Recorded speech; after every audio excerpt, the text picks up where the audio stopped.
teror bom di Surabaya dan sejumlah daerah lain pada tahun 2018 silam yang melibatkan keluarga inti dalam proses eksekusinya patut dijadikan pelajaran berharga. Betapa tidak, kejadian yang menjelma magnet dunia internasional itu berupa bom bunuh diri yang dilakukan ayah dengan membawa serta anak dan istri. Artinya, gairah terorisme bisa ditularkan oleh seorang teroris pada orang-orang dekat, tidak hanya anak dan istri, bisa pula pada saudara sekandung, kerabat maupun kawan sebaya. Arini Indah Nihayati 2021 melindungi keluarga dari ancaman terorisme. Pelibatan keluarga inti dalam aksi teror bukan barang baru. Sejumlah sumber menyebutkan Kartosuwiryo, si penggagas Darul Islam atau Negara Islam Indonesia, membawa serta istri yang kemudian melahirkan 12 anak, di mana 3 diantaranya dilahirkan saat melakukan gerilya di hutan belantara. Ade Firmansyah 2011, SM Kartosuwiryo, biografi singkat 1907 sampai 1962. Namun di era awal aksi teror berkembang di Indonesia, pelibatan keluarga hanya di garis belakang. Berbeda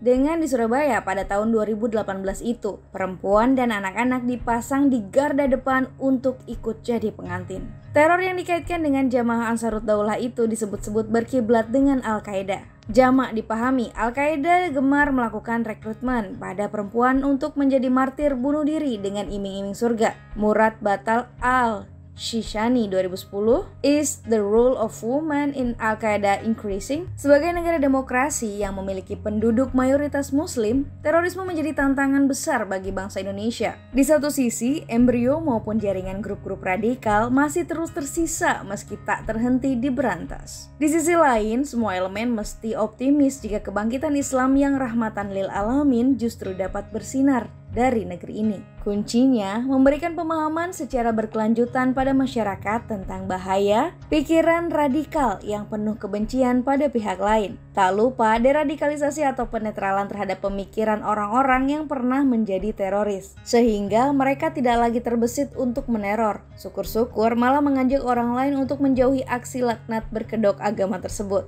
Semua adalah tanggung jawab segenap elemen bangsa, baik dari kalangan pemerintah, akademis, ormas, atau LSM, para pembisnis, dan pihak-pihak lainnya. Kenapa pembisnis harus turut serta? Karena jika negara ini tak aman oleh imbas terorisme, sektor ekonomi dan bisnis pasti terguncang, di mana kerugiannya bisa memukul ekonomi makro maupun mikro. Paham radikal yang cenderung pada aksi teror tidak hanya bisa disebarkan melalui orang-orang terdekat. Lingkungan yang syarat nuansa pemahaman berisi hujatan dan hardikan pada pihak-pihak lain juga dapat menumbuh kembangkan bibit radikalisme. Sebagai contoh, ada sekolah-sekolah berbasis agama yang dalam kurikulumnya terselip ajaran-ajaran chauvinistik, di mana ejekan pada sistem pemerintah maupun dikotomi antar agama menjadi poin penting pembelajaran. Pikiran anak-anak bisa terjerat virus berbahaya jika berada di institusi pendidikan semacam itu. Sementara itu, banyak pula kanal-kanal media sosial yang di dalamnya berisi konten-konten penuh ujaran kebencian.